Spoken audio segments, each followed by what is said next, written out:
नमस्कार, मैं आरडी भारती और आप देख रहे हैं बिहारी सुल्तान।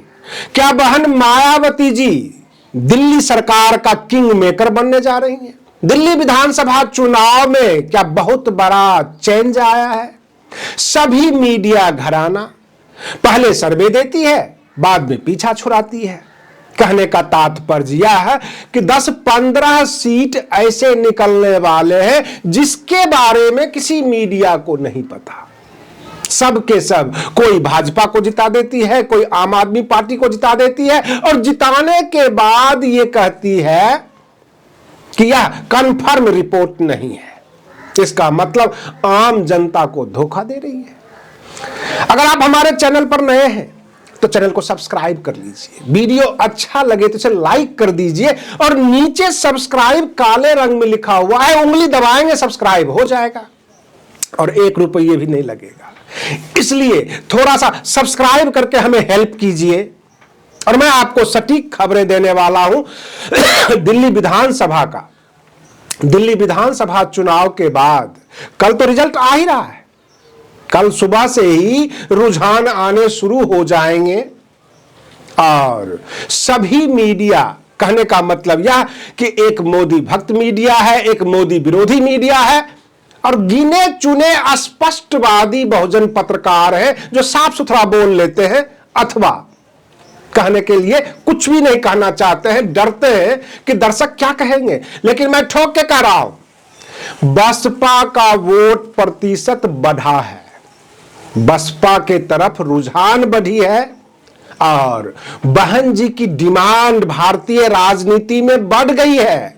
कल का ही देख लीजिए, बहन मायावती जी ने बिल्कुल कड़े शब्दों में भारत सरकार यानी केंद्र सरकार से सवाल कर दिया। 104 भारतीय को हथकड़ी बेरी में डालकर अमेरिका से वापस भेजा गया और अमृतसर हवाई अड्डे पे हवाई जहाज उतरा, वहां भी उनको जेल वैन में बैठाया गया। कहने का मतलब भारत सरकार के लिए चुनौती है। और बहन मायावती जी एक प्रधानमंत्री कद की नेता है, वो सवाल तो कर ही सकती हैं। और दिल्ली विधानसभा चुनाव में दिल्ली की जनता और दिल्ली के बहुजन समाज के लोग जो है वो जमकर वोट किए हैं। कुछ मीडिया ये भी कहने लग गई है कि जाटव और गैर जाटव, कहने का तात्पर्य यह कि 10% जाटव वोट भी कटा है केजरीवाल जी से और 10% भाजपा से भी जो है जाटव और गैर जाटव वोट कटा है। तो फिर आप 10% कांग्रेस को बढ़ा रहे हैं तो कांग्रेस को भी नहीं जा रही है, फिर जा किधर रही है? ये जाटव और गैर जाटव वोट गए किधर हैं? बहुजन समाज पार्टी अंदर ही अंदर गदगद है क्योंकि उसे पता है उसके अपने कैडर वोट ने इशारा कर दिया है। और बहुजन समाज पार्टी का सीट कितनी निकलती है एग्जैक्ट अनुमान हम लोग नहीं बता सकते, लेकिन वोट प्रतिशत में भारी इजाफा हुआ है। और इसी वजह से बड़े एक्सपर्ट मीडिया कर्मी बोलते बोलते रुक जाते हैं अथवा बोलकर वापस हो जाते हैं, माफी मांग लेते हैं कि ऐसा हो भी सकता है और नहीं भी हो सकता है। आप मान लीजिए 15 सीट अगर बसपा को आ गया दिल्ली विधानसभा में तो फिर सरकार किसकी बनेगी? क्योंकि 36 का आंकड़ा चाहिए। बहन मायावती जी केजरीवाल को समर्थन देंगे अथवा भारतीय जनता पार्टी को? बहन जी के लिए जो है एक धर्म संकट आ जाएगा। किसकी सरकार बनाएंगे? क्या अरविंद केजरीवाल बहन मायावती जी के दिशा निर्देश पे काम कर पाएंगे?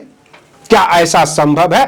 मैं अपने दर्शकों से जानना चाहता हूं, जमीन पर आप थे, मतदाता आप हैं, वोट डालने गए, बहन मायावती जी को कितनी सीट आ सकती है? क्या वाकई में बहन मायावती जी किंग मेकर बनने जा रही हैं?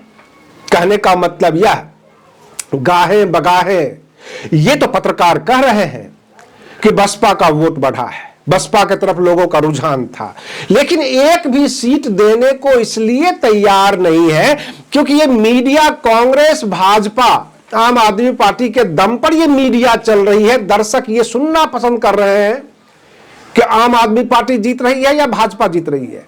बहुजन समाज पार्टी के लिए ये मीडिया ना काम करती है ना नाम लेना चाहती है, क्योंकि वो ये जानते हैं कि इनका जनाधार कम है। लेकिन थोड़ी जनाधार में अगर 2 4 10 विधायक निकल गया तो बहन मायावती जी तो किंग मेकर बन जाएंगी, या हंग असेंबली होगा, त्रिशंकु विधानसभा हो जाएगा। और उसमें अगर बहन मायावती जी के कैंडिडेट निकले तो बसपा के कार्यकर्ताओं का मनोबल कितना हाई होगा। सवाल ये उठता है कि दिल्ली विधानसभा चुनाव यानी कल का जो रिजल्ट है वह यह तय कर देगा कि बिहार विधानसभा में क्या क्या होने वाला है। मिल्कीपुर विधानसभा का जो 1 सीट का उपचुनाव हुआ है वहां कोई जीते कोई हारे, लेकिन दिल्ली विधानसभा चुनाव काफी कुछ तय करने वाली है। और लोग दबी जुबान में बता रहे हैं कहीं बसपा के पास चमत्कारिक परिणाम चलकर ना आ जाए, और बसपा के पास अगर चमत्कारिक परिणाम आ गया तब किसकी सरकार, यह सबसे बड़ा सवाल है। आज 7 तारीख है, कल 8 तारीख को रिजल्ट आ जाएगा। कल सुबह से ही रुझान आने शुरू हो जाएंगे। मैं अपने दर्शकों से यह अनुमान चाहता हूं, आप कितना सीट दे रहे हैं बहुजन समाज पार्टी को। यह सबसे बड़ा एग्जिट पोल होगा, क्योंकि आप जमीन पर थे। आपका जो दिया हुआ एग्जिट पोल बिल्कुल एग्जैक्ट होगा। कहने का तात्पर्य यह है कि सभी मीडिया ने अपना अपना हाथ पीछे कर लिया। नए नए नाम के निकलकर सर्वे रिपोर्ट एजेंसियां आ रही है कि हम जो बता रहे हैं वो सटीक है। आम आदमी पार्टी का रुझान है, कोई कहता है भाजपा का रुझान है, लेकिन ये जो बीच में जो 8-10 सीट का जो हेरफेर है, कोई उठाकर 3 सीट दे देता है कांग्रेस को। अगर 3 सीट कांग्रेस को भी दे देते हैं तो भी तो 5-7 सीट का गैप आ जाता है। वो किसके साथ? क्या आप ओवैसी जी का नाम लेंगे या किसी और का नाम लेंगे, या बहन मायावती जी का कोई वजूद नहीं था? आप खुलकर बोलते क्यों नहीं है कि बसपा की इतनी सीटें निकल रही है? मीडिया डर रही है। मीडिया अब ये समझने लग गई है कि रातों रात खेल भी हो सकता है, बहुत कुछ हो सकता है। सरकार मजबूत है, एजेंसियां इनके मुट्ठी में हैं, ये कुछ भी कर सकते हैं, जबरदस्ती के भी सरकार बना सकते हैं। इस डर के मारे मीडिया कुछ नहीं बोल रही है। अपना एग्जिट पोल, अपना सर्वे रिपोर्ट सब कुछ रखे हुए हैं, लेकिन बोलने से कतराती है। बहन मायावती जी बोल्ड हैं। उन्होंने पहले ही कह दिया था कि बसपा का दिन भी लौटेगा। वो धीरे धीरे बसपा का जो दिन है टर्न लेने लग गया है, और दिल्ली विधानसभा चुनाव से ही पता लग जाएगा कि अगर वोट प्रतिशत में इजाफा हो गया है, विधायक निकल गए हैं, तो बसपा का जो दिन है वो 8 तारीख से ही लौट जाएगा। कल शाम तक ये पता लग जाएगा कि बसपा का जो वोट प्रतिशत है पिछली चुनाव की तुलना में बढ़ा है या घटा है। ये सबसे बड़ा प्रश्न है, और लोगों में उत्सुकता भी है, कौतूहल भी है। आप बने रहिए बिहारी सुल्तान चैनल पर। हम फिर मिलते हैं अगले वीडियो में। तब तक के लिए धन्यवाद।